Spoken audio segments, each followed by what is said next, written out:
Вие ја гледате емисијата Вашиот пратеник. Гостин во оваа наша емисија е пратеничката Драгана Бојковска. Добре дојдовте, пратеничке. Благодарам многу на поканата. Вие сте дипломиран магистар по финансовско право и финансии на Правниот факултет во Скопје.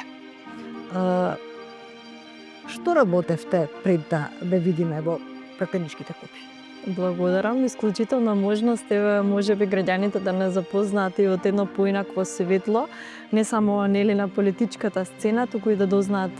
нешто повеќе за нас и ја поздравувам оваа емисија која што ни овозможува токму таква можност. Пред да стапам на пратеничката функција, морам да кажам дека доаѓам јас од приватниот сектор, односно работев во банкарскиот сектор, која што ми дава исклучителна можност и знаење во овој дел, особено во делот на банкарскиот сектор, бидејќи како што најавивте и сум магистар по финансово право и финансии, е тема која што мислам дека навистина ми лежи и си се пронајдов, така што во овој дел ценам дека искуството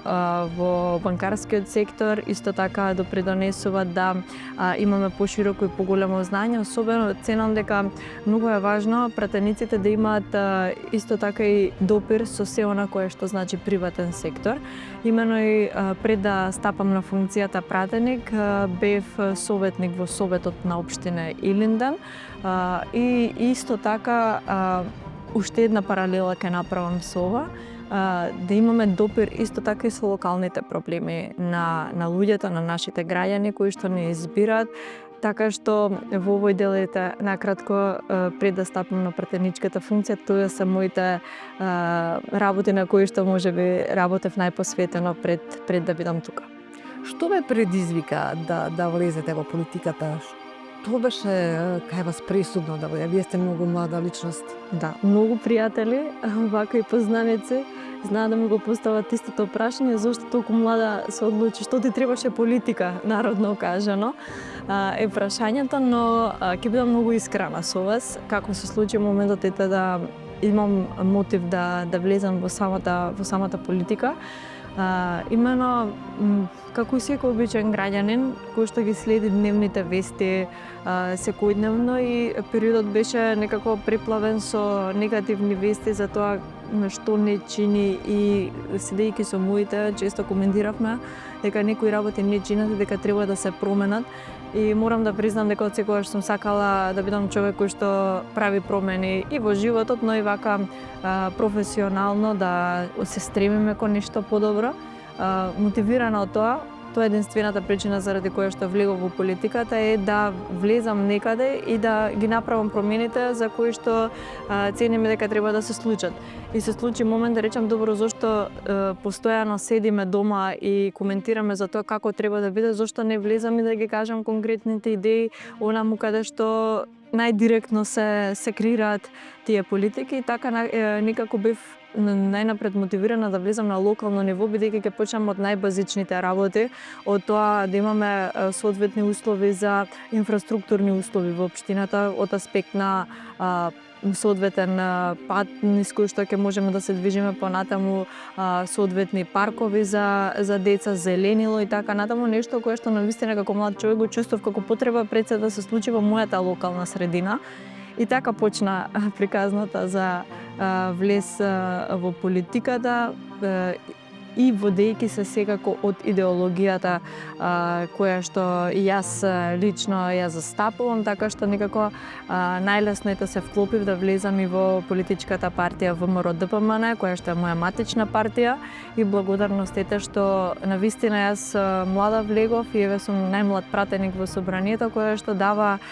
можност и шанса на младите луѓе да бидат носители на оние политики кои што значат подобар живот за младите луѓе и од блиску да бидат слушнати нивните барања. Брачниот статус не може би, така? Да. Ќе ве прашам,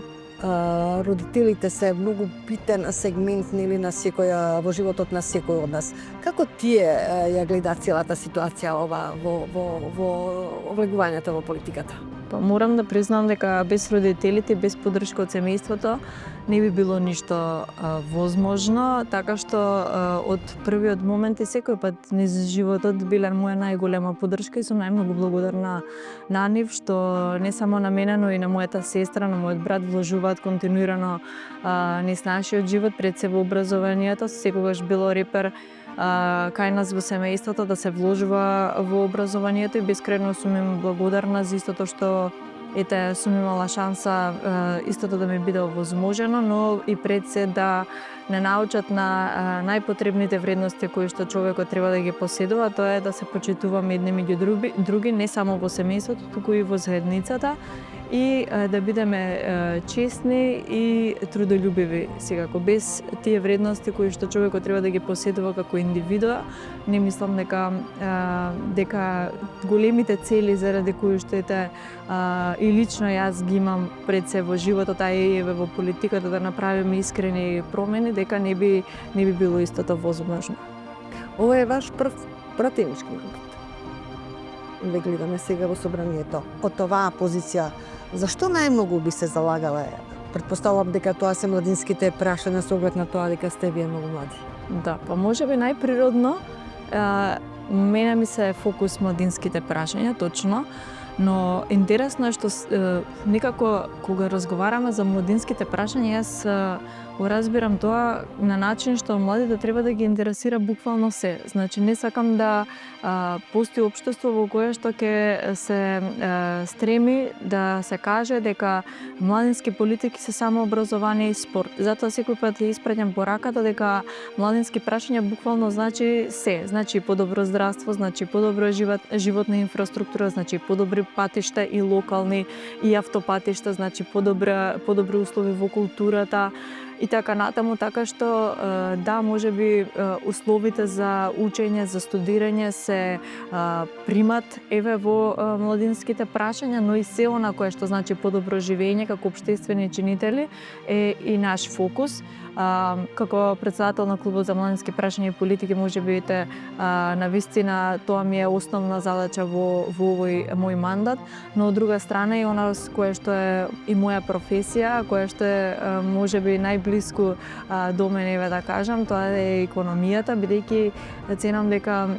без силна економија не можеме да збориме за ниту една добро спроведена политика, бидејќи ако немате силна економија, тогаш не можете да кажете ни дека имате силна држава, така што во фокус на овој мој мандат е исто така и економијата во нашата држава, за да имаме подобар животен стандард за граѓаните, да имаме што е можно подобри услови за живење во државата и навистина има многу што да се работи во овој дел. Не можам да кажам дека сум исклучително задоволна, но во оваа една година со оглед на тоа ете што начекавме од претходно, морам да бидам искрена, задоволна сум во која насока се движиме и секако за нас најбитно исто така и мислењето од граѓаните за да го дадат нивниот збор дали се движиме во правилна насока и мислам дека засека е добро и ќе продолжиме понатаму уште поактивно, уште понапорно, уште подобро да работиме за нив.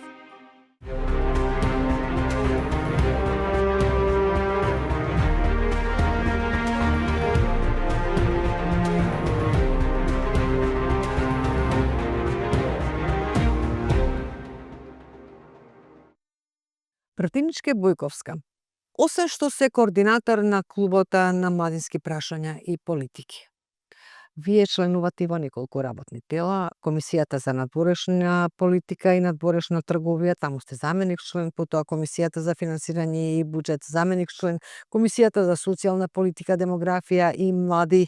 заменик член, Комисијата за политички систем и односи меѓу заедниците. Потоа членувате во неколку делегации, делегација на Македонското собрание во парламентарното собрание на франкофонијата, потоа во пратеничка група на Македонското собрание за соработка со парламентите на Република Исланд и Кралството Норвешка, пратеничка група за соработка со парламентот на Република Полска, пратеничка група за соработка со парламентот на Република Франција. Многу различни пратенички групи и различни делегации. Каде се наоѓате вие најмногу во овие групи и каде би можеле најмногу да придонесете за доброто на државата, за доброто на граѓаните? Па гледате, кога пратеник членува нели во одредена комисија, се претпоставува дека е близок до темата и така што во овие 4 комисии каде што сум и јас распределена, ценам дека ете со оглед на искуството, со оглед на професијата, можеме да допридонесеме повеќе во овие области, но и ако треба да бидеме искрени, можеби најмногу од сите овие 4 ми годи Комисијата за финансирање и буџет, односно ценам дека таму можеме најконкретно и најактивно да направиме еве Чекор Плюс, бидејќи за мене особено интересни се оние дебати, важни се оние дебати, особено што се случуваат на Комисијата за финансирање и буџет, а тоа е околу носењето на буџетот и ребалансот на буџетот. Ние имавме и оваа година нели ребаланс на буџет и имав и претходно можност веќе 2 пати во овој мандат да носиме ребаланс на буџет и еднашка буџет на Република Македонија. Тоа се дебати на кои што најчесто се соочуваат аргументите околу бројките за тоа во кој сектор најмногу или повеќе или помалку средства ќе припаднат. Јас секој пат велам дека ако некој ви кажува дека некаде се вложува или дека ќе се направи промена, тогаш прашајте го дали од таму има вложено повеќе средства или нема. Така што за мене секој пат во текот на мојата работа и во рамки на дебатите кои што ги имаме со колегите, секој пат велам дека треба да се служиме со бројки, бидејќи тие се производ на тоа дали ќе имаме некоја конкретна политика која што сме ветувале како остварлива или истото нема да се случи. И секој пат ценам дека треба да зборуваме со факти и со аргументи, а за мене репер се токму бројките кои што ги носиме еве и на ова Комисија за финансирање и буџет. Ги споменавте и делегациите, исклучително важна можност за претениците да комуницираат со групите за соработка на нашите на земјите со кои што сме распределени. Дипломатијата е исто така многу важна работа во рамки еве на претеничката функција, но од сите еве повторно ако морам да бидам искрена во сите делегации во кои што сум јас распределена, навистина ми е драга делегацијата во која што сум како член на парламентарното собрание на франкофоните. Имено јас сум франкофон, имав можност уште од мали години да го изучувам францускиот јазик и во училиште, и во основно и во средно училиште, но и дополнително во францускиот институт во Скопје, со што можам да кажам дека се здобив со меѓународно призната диплома за познавање на француски јазик B1 ниво и некако и од таму ми се роди и идејата и љубовта да се изучува францускиот јазик, но и да се изучува француската култура, да се изучуваат француските обичаи и мислам дека тоа е навистина важно кога се работи за поврзување на две земји, особено со Република Франција, која што знаеме дека е една од водечките земји во Европската унија. Ние како држава се стремиме да влеземе во Европската унија, така што во мојот претенички состав и ова е начин на кој што можам да комуницирам со представници од нашата пријателска, еве можам да кажам држава Република Франција и е исклучителна можност за мене, навистина ми представува еден момент на кој што се радувам и се гордеам дека можам да допринесам повеќе. Деловникот дозволува, предвидува, секој петок пратениците да имаат шанса да се видат со граѓаните, да се сретнат со нив. Но секако пратеникот се среќава постојано со граѓаните. Па ме интересира на овие средби, што најмногу предлагаат граѓаните за да се смени нешто во нивните општини во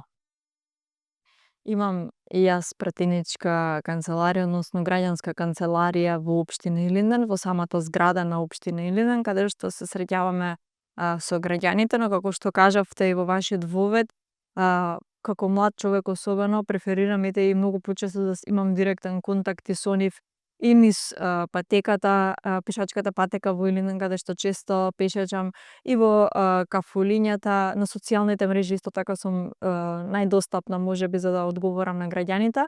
но е добра можност и претеничката канцеларија, односно граѓанската канцеларија во општина Илинден, каде што можеме да оствариме контакт. Јас секој пат велам дека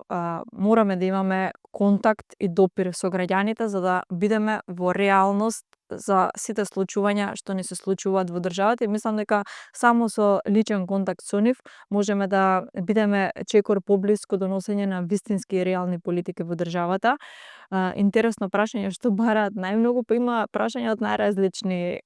видови, дали се однесуваат од локален карактер, иако не е од мојот круг на работа, сепак како што кажав и претходно во нашиот прв дел еве и од ова гостување, најчесто локалните теми се можеби оние кои што најмногу ги допираат граѓаните, така што ете имаме барање од локален карактер, често знаат, јас тоа многу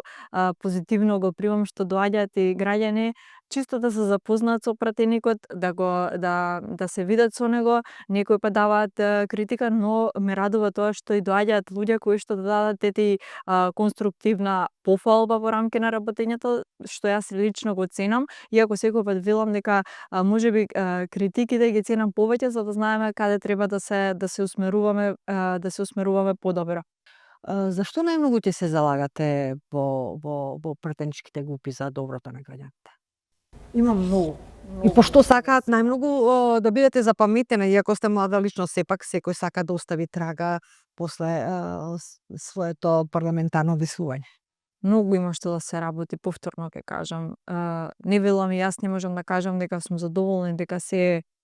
одлично и затоа велам многу има што да се работи од секој сегмент. Значи, јас можам да кажам дека фокус ми се младинските прашања и политики и економијата, но од друга страна не сме да чека ниту дигитализацијата во Македонија, не сме да чека ниту здравството, бидејќи таму се потребни најдно реформи, што е можно побрзо реформи и за да имаме подобри услови за пациентите, но и од друга страна за нашите доктори. Вие знаете дека нашата држава навистина се соочува со голем предизвик каде што ни заменуваат доктори и млади доктори многу, така што исто така ценам дека треба да бидеме фокусирани на овој дел, бидејќи ако немаме квалитетно здравство, тогаш зашто ќе зборуваме понатаму за подобар сервис нели на граѓаните. Од друга страна, не можам да го изоставам и образованието, особено на младите во основното и во средното образование, бидејќи мислам дека тоа е темелот на здраве индивидуа, за тоа како потоа таа индивидуа како возрастна личност ќе се гради, како ќе живее, каде ќе излезе на пазарот на трудот. Ви благодарам. Ви благодарам и вам.